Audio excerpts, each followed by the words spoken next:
Dawson Rider Wiki.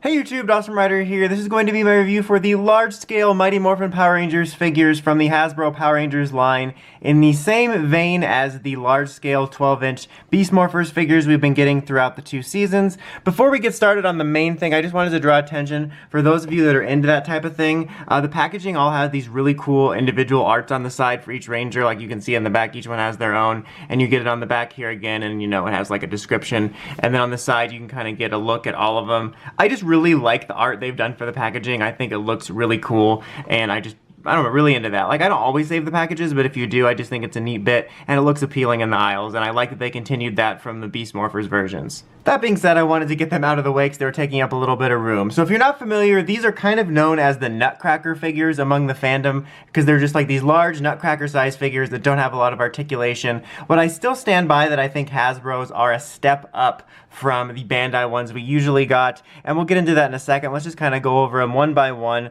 and we'll start with Red, and then just Zach knocking Kimberly over there.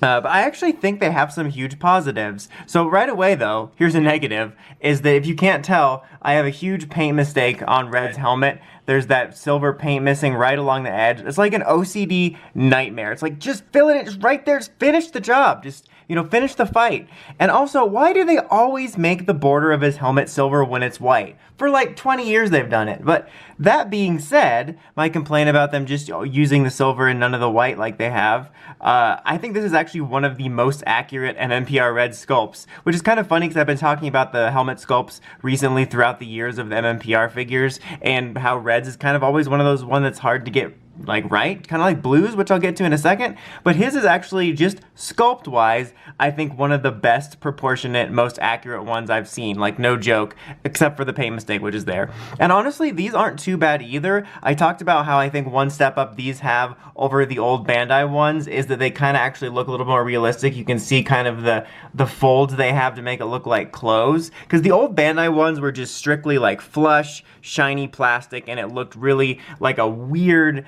like McDonald's toy almost. It was really strange looking. And like the Beast Morphers ones, here's one from Beast Morphers just for a comparison, like they had an advantage because they have those leather suits. That is not spandex. And so like they inherently had kind of a like rougher clothes to work with, so you really couldn't do that smooth aspect. But with this one, you still have it, but they still got that cloth feel. It's not perfect, mind you, especially when we first saw these. They had a very weird proportion, like they looked really weirdly lanky, and it's definitely better in person with the actual release, but there still is a little bit of elongatedness to it, which kind of sucks. But it's actually not so bad, and it kind of varies. Like, I don't think the neck on this one is too bad, actually. It almost looks like a little mini statue, but some of the others do have problems with that.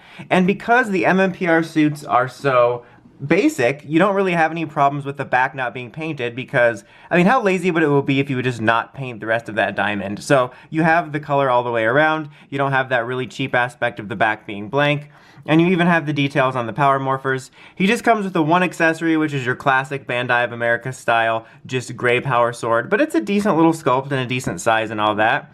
These actually have a decent amount of articulation for these, especially around the arms. Like, you get a nice hinge joint here, so you have the all-around movement and all-around movement here, and the legs move out and they move forward, but they don't bend. So, like, I guess you're just kind of stuck to look like in a pose that he has a cast on.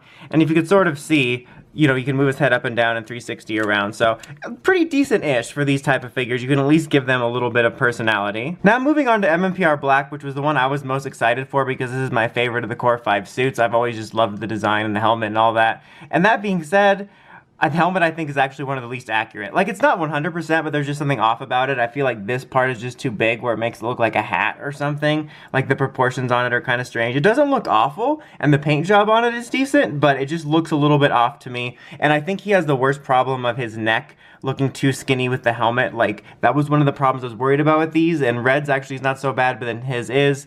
But the same comments is the other one though, same articulation. I like the cloth details, I like the details on the Morpher, and he also gets an accessory, the power axe, and he and Billy are the only ones that have actually like weapons that are plastic colored like them, so I guess they just had black and blue plastic laying around.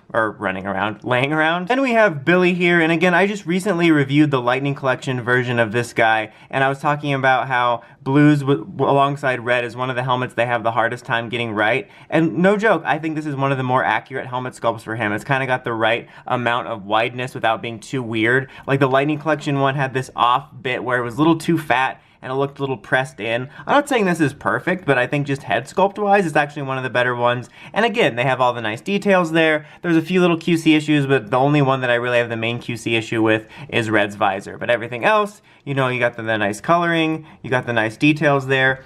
Here's his accessories. He's got the 2 power lances, and they can actually come together, which is kind of a cool little bit. And lastly here we have Kimberly, who has her own problems, but just starting here, I think her helmet also has a really nice, like, proportionate head sculpt, which I think is really nice. And also, their mouths are actually pretty shiny, and hers is almost too shiny. Like, it's almost disturbing. It's like the golden grill of Power Rangers mouths. But I do kind of like the nice shininess on their mouths in general, but this one's like too much. Like, well, it's like weird. Like, it's kind of scaring me a little bit. But that being said, everything about that's fine. Her sculpt and like for the figure isn't too overly exaggerated, but then you get to this here where they give her articulation on the legs, and then again, kind of like with villain figures, she doesn't get the full range of articulation where you can move all the way out, so she just gets the hinges, but then they don't give you just a plastic skirt piece covering the legs, so you get this diaper look, which looks even worse when you do that, and I really don't like it. Like, if they were gonna go ahead and not give her like the same articulation as the guys, I would have just rather them molded this straight up and not dealt with this diaper look, because honestly these figures aren't too bad looking. She does get the same arm articulation though, and head articulation, but like I said, they're not too bad looking, but this just really kind of puts a damper or a diaper on the whole thing. But you got nice details there on the Morpher as well. Hers is a little bit crooked, which is kind of strange, and she also does come with some accessories. She has her power bow, 1 arrow, which is just kind of weird because, I mean, it's cool, but you can never really pose her like she's gonna fire it. You can only pose her like getting ready to fire it. But that's about it for this one, guys. Overall, I still think these figures are okay. Kind of like with the Beast Morphers ones, I don't think that I would say they're necessarily underrated, but I don't think they're that bad. I feel like the Nutcracker figures get a lot of hate, but I think these are figures that kids will probably like, and I think if you're a huge MMPR fan and you like certain of these guys and you want them for your collection, they're honestly not too bad of display pieces. Like, I think in particular red and blue kind of look like decently cheap little mini statues, and like I said, they're also a step up from the Bandai versions, which is kind of nice. Like, honestly, they're legitimately a decentish figure compared to the Bandai ones, and I think for huge MMPR fans, they make kind of a quasi-decent figure, but very imperfect, and I'm also very disappointed in the way that her stuff was handled. I wish they would have just streamlined a little bit more, but yeah, these figures aren't a must-have, but they're not bad, and that's pretty much it for this one, guys. Until next time, like, comment, subscribe, and climb the steps and ring that bell so you get notifications for my videos. Dawson Ryder, signing out.